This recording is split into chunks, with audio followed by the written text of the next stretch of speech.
After 7 years of target poverty alleviation, China's rural poverty population, under current standards, declined to 5.5 million at the end of 2019 from 99 million at the end of 2012. Although the sudden outbreak of the COVID-19 epidemic brought about great economic loss and sustained social hardship, China remains committed to achieving its long-standing goal of eliminating all extreme poverty throughout this vast country by the end of 2020. The final 5.5 million are the intractably poor, the most difficult to lift out of poverty, which makes this year especially challenging. Yet leadership is confident. Why? What needs to be done in this year-long sprint to the finish line, a year that also is to usher in Xiaokang Xiaohui, the moderately prosperous society? What are the obstacles, the bottlenecks? How to assess risks that others may fall back into poverty and how to monitor them? To appreciate poverty alleviation is to be closer to China. This is the Nujiang River Valley. Most of the locals live on mountain slopes. Xia Sheng's family has been living in a farmhouse for 20 years, but soon they will move to an apartment in a new residential complex provided for free for those living below the poverty line. 情况我那里见面个就是还别人没方便，就是把我等我年没方便，让你读书都没啊去学，俺们。 Miles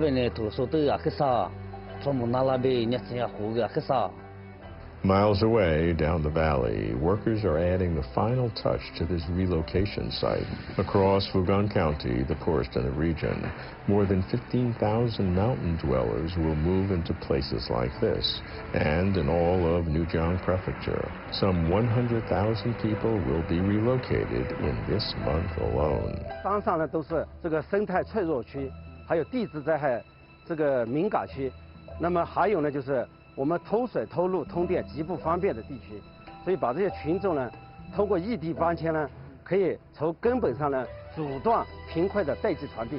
老百姓的习惯呢是烧火做饭，那么把这2万多人搬迁到城镇进城入镇以后呢，极大的保护了我们的生态。 Si Nu Ha's family moved here from a nearby mountain dwelling in 2018. The furniture, kitchen utensils, and water heater were provided free of charge. 我听过绿了的，听过知道的呢，阿迪嘎讲啊，你妈妈的阿迪嘎子，听过现在这里这里把绿上把绿打打，这是的呢，俺喏年龄嘛可以，我说你走才知嘛不多呢有，这里是的年纪我的呢。 Now, more than 300 families from 7 different locations have resettled here. Each has a complete set of amenities and services, just like those available to long-term residents of towns and cities across the country. To help new residents with job opportunities, the community offers training programs like cooking, bamboo weaving, and motorbike repairs. Here, this baseball workshop is open to all residents, and by working together with companies, products supply a global market. 不办酒嘛，就增加点收入呀，在家门口嘛。有些人带孩子的，就是不方便出去外面务工的，就在家门口做一点，40几块钱，每天1个月1000块左右。对我来说是低，带小孩的这些老年人啊，年纪大的就是觉得可以了。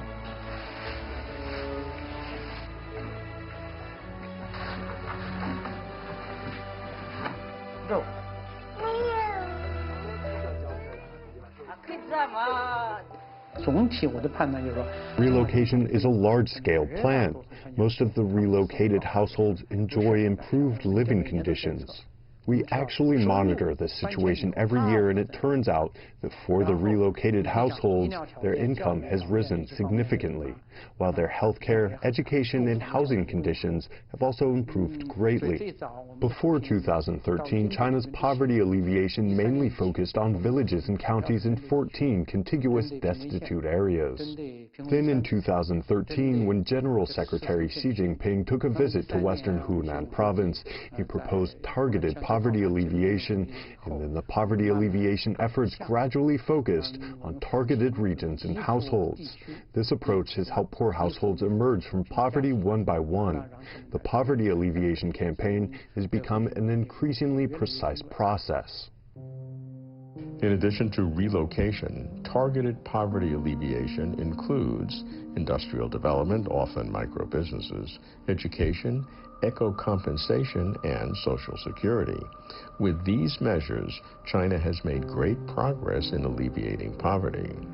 The Communist Party of China and the Chinese government have always attached great importance to poverty alleviation. This is mainly guided by the Communist Party of China's core principle to serve the people wholeheartedly, to eliminate exploitation and enable people to lead a prosperous life. Therefore, the party and the government consider alleviating poverty to be its most important task. 经过了7年多的精准扶贫，特别是经过了4年多的脱贫攻坚战，那么现行标准下的农村贫困人口从9899万人减少到去年底的551万人，贫困县从832个减少到今年的52个，可以说呀，接近完成脱贫攻坚的目标任务。 But given the disruptive reality of the ongoing worldwide COVID-19 pandemic, will China's poverty alleviation ambition be interrupted? I think the main poverty alleviation effort is less affected by the coronavirus and the economic consequences of it, because it's a different kind of poverty. But the risk is that there will be new poor as a consequence of the economic fallout of the coronavirus. And those are the people that lose their jobs. Those are the people that maybe some of them would lose their investment or their pensions. And so it's important to monitor that, and it's important to have the programs in place to also alleviate that poverty. And those are different kinds of programs. 有些产品过去因为疫情呢，它影响了这个销售。 The sale of some products in rural poverty-stricken areas has been affected by COVID-19. Therefore, we have conducted poverty alleviation actions which have stimulated the sales of such products. In addition, we have introduced a series of policies to help. For example, the microcredit policy for poverty alleviation that assists people who have repayment burden by postponing payments for a year to ensure production is unaffected. If people need new microcredit for poverty alleviation, we have simplified the procedures to ensure they can access funds as needed. These measures have helped soften the impact of COVID-19 in poverty-stricken areas.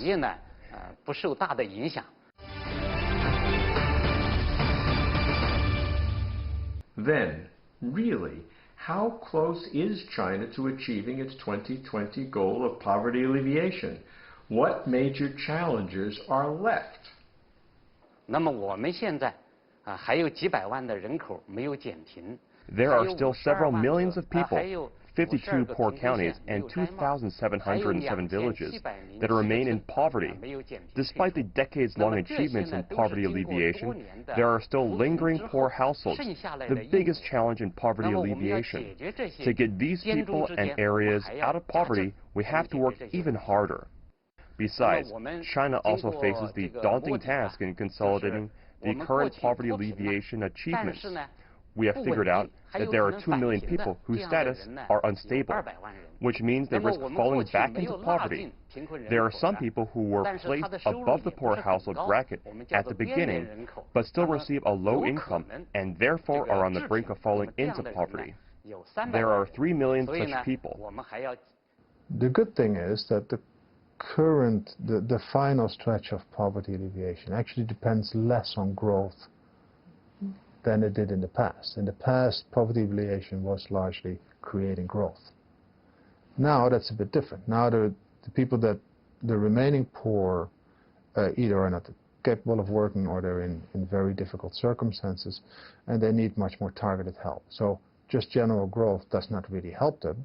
They need special assistance to either develop their own skills or to develop their own land or get a new piece of land that is more productive or move out of the environment in which they live altogether. So a very different kind of poverty alleviation than we see before, which is less growth dependent. In March 2020, the Office of the State Council Leading Group of Poverty Alleviation and Development issued the guidance on establishing a monitoring and assistance mechanism to prevent poverty. Now it is being carried out nationwide. The key is to identify, help, and resolve at an early stage. China has lifted more than 93 million people out of poverty, some of whom still risk falling back into it. Therefore, we need to keep tracking the status of these people to prevent them from falling back into poverty. We call this group of people at risk out of poverty households. It is essential to keep track of these people to prevent new difficulties causing the vicious cycle of poverty to emerge. For this group of people, they continue to enjoy the policies and assistance designed for the poverty-stricken households, and we continue to shoulder the responsibility for them. We continue to monitor their status, support them in industrial development and employment, and assist those rural residents who have been relocated. It's the largest alpaca breeding base in China, located in Yangzhou County in North China's Shanxi province. More than 1,000 Australian alpacas are kept in this 9-square-kilometer area. The company employs over 30 breeders. All of them used to live in poverty.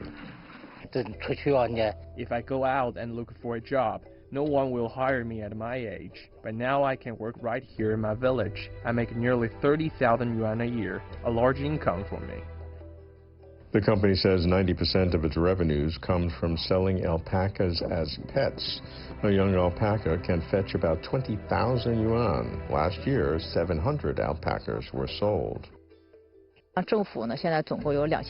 local government invested 22 million yuan of poverty alleviation funds in our business. We return them an annual dividend of about 1.8 million yuan. All will be distributed to more than 500 poverty-stricken households. Another commodity that has turned out to be a cash crop is millet, known for its special taste and rich nutrition. Over 8 million yuan of poverty alleviation funds have been invested in developing the millet industry. Every year, we pay 500,000 yuan in dividends to 10 villages. We've also provided jobs to poor villagers and purchased cereal crops from local farmers at good prices. We've established our own product brand and kept raising the product quality. Last year, we helped local farmers increase their income by 40 million yuan. And efforts must continue to ensure that no one slips back into poverty. We will continue to build up a long-term system to effectively manage all projects to ensure normal and efficient operation. We will also develop more ways to help increase the income of villagers.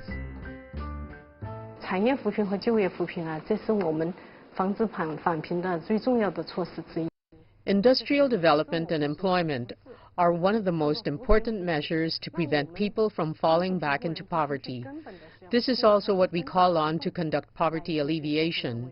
We need to encourage poor households to pull themselves up by their bootstraps too. The most essential thing when it comes to helping the poor out of poverty is to enable them to shake off poverty through work. Therefore, we need to help them join the workforce.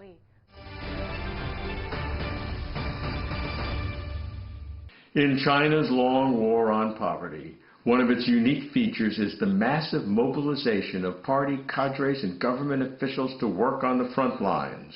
At the end of 2018, 775,000 officials were working on the front lines of poverty alleviation, with 200,000 serving as first-party secretaries in poverty-entrenched villages. Huang Haijun used to be the first party secretary in Lungmen village in Hainan province. For 4 years, he lived apart from his family, devoting himself to raising living standards of poor villagers.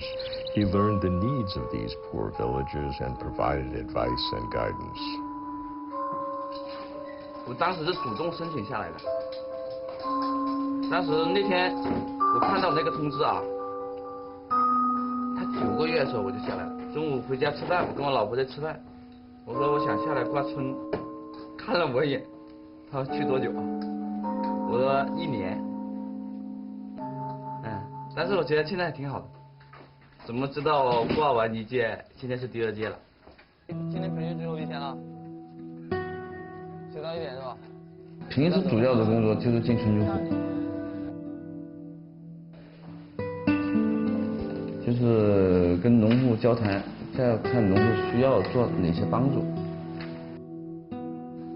养个牛，在沟通当中他会跟我说，然后他自己又没有钱，可能那我就能想办法帮他们筹集这个资金，比如说我就建议他办点小额贷款。 因为之前一直都是在机关工作，也没在农村待过嘛，所以自己也经常就是利用这个晚上的时间啊，也会了解一下农村的情况、农产品的情况、价格的情况、一些种养殖技术。那么还有一些这个扶贫项目。 Who will lead the work of carrying out the poverty alleviation projects in rural areas? The answer is the officials dispatched to the front line. They have promoted the decisions and policies of the CPC Central Committee and have enacted them in the villages. They have supported local grassroots organizations, reorganized the loosely grouped local village party committees, and have reshaped local work teams in the village, which used to be quite insufficient. These officials aim to establish competent local administrations. After these officials leave the villages, the local cadres can follow in the footsteps of the dispatch officials. In other words, we have built a working team that will never leave the village. Working the front lines of poverty alleviation is not easy. Away from their families, a heavy workload, harsh living conditions, heavy pressure from superiors, officials who work the front lines make great sacrifices. How then to encourage them to serve the people well and fulfill their duties? What are the managerial mechanisms? First, political encouragement. What does it mean? For officials at the front line, if you make outstanding achievements, you'll be given priority for promotion, and your work achievements will set an example for others to follow. Since the poverty alleviation, 34 cadres stationed in the villages have won the National Poverty Alleviation Award. It is a competitive award. Second is work support. The support and resources for these officials to conduct work at the front lines are guaranteed. Third, their living conditions, like what to eat and where to live, all must be provided. Then there is a subsidy system for frontline officials' communication, transportation, and living expenses. In addition, a subsidy for personal accident insurance is provided. China's commitment is clear. By the end of this year, 2020, every one of China's 1.4 billion people will be above the threshold of extreme poverty. Chinese President Xi Jinping made poverty alleviation a priority back in 2013. The United Nations and state leaders globally hail poverty alleviation as China's biggest success story. Today, China is not only the world's largest developing country, it is also the world's second largest economy. So China is now on track to meet its target of eliminating extreme poverty in rural areas by 2020. In this context, the United Nations is no longer a donor providing development assistance for basic needs, but a development partner, one that can provide advanced policy advice and share international experience. When China began its reform and opening up back in the late 1970s, it also launched its poverty alleviation campaign alongside the country's stellar economic growth. Over the past 4 decades, China has lifted more than 800 million people out of extreme poverty, over 2/3 of the global total. China's poverty alleviation has been a big part of meeting the Millennial Development Goals, and now it will be a big chunk, even though a smaller chunk, because China's poverty is already quite low, but of meeting the Millennial Development Goals, the Sustainable Development Goals, sorry. Second, I think increasingly people will be looking at China and China's achievement on how China has achieved this poverty reduction to see what lessons can be learned for their country. So China as an example, if you want, as a resource, as a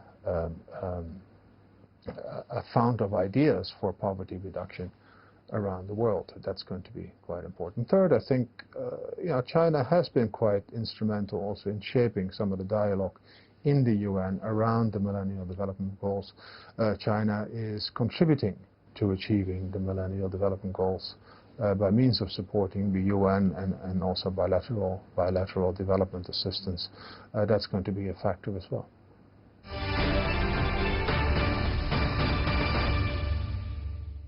Moreover, there is the danger that after 2020, assuming the goal of eliminating all extreme poverty is achieved, some people may fall back into extreme poverty. What can be done to protect these poor people? In any society, there are shocks to the system. China is a bit more vulnerable to it because, as I said, a lot of the programs that have been successful that help poor people, they're not fully institutionalized. They are, for now, they are a campaign. So institutionalizing those programs is one. But second, those programs would have to be capable of taking care of shocks. And it could be shocks in health.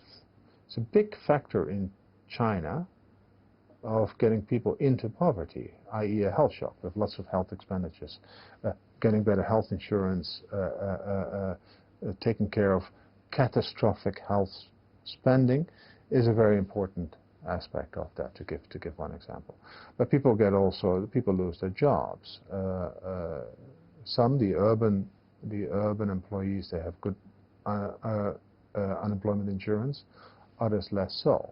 So beefing up that element is also important. Third, going forward, you will probably see a lot of poverty amongst elderly people. And China has started now a rural pension system, but the coverage is very good, but it's quite shallow. It's 70, 80 yuan a month, and that's not enough to actually get to the poverty line. So fixing those programs will also be a big contribution to reducing poverty. But as the notion of poverty changes, the programs will have to change, and so I think there will be a lot of work to be done after 2020. 到了2022年以后，中国随着进一步城镇化。 After 2020, with the further urbanization of China and the promotion of rural vitalization, China will focus on alleviating relative poverty, which refers to narrowing the income gap. China has made great progress in the past 4 decades since reform and opening up, with high-speed growth in the eradication of widespread extreme poverty. But in the meantime, China does have an income inequality gap far larger than prior to the reform and opening up. 不平等问题比改革开放初期增加了很多。 It's a start. The moderately prosperous society, in an all-around matter, does require not to have absolute poor among you, and I think China will go far. But it's only a first step. If you look at the income distribution in China, which is relatively unequal, a lot of people quite close to the poverty line, and if you start thinking ahead, you will probably see a different poverty line, a different concept of poverty evolving in China. Still, a lot needs to be done, and it means a lot of system building to be done. That you can continue the effort to target the poor. A lot of investment in poorer areas needs to be done, especially in health and education and in pension systems. And the fiscal system in China works the way that in poor counties, governments are usually also quite poor. and so they can't invest enough in people. So investing in people is going to be a high priority so that they have the capability to lift themselves out of poverty, not just at the $2 a day, but at the $5 or maybe even at the $10 a day. For over 15 years, the party has set an ambitious goal for China: to become a moderately prosperous society by 2020. But CPC General Secretary Xi Jinping has made it clear that China cannot be a moderately prosperous society, no matter how high China's GDP or GDP per capita or national strength, if any of its citizens continue to live in extreme poverty.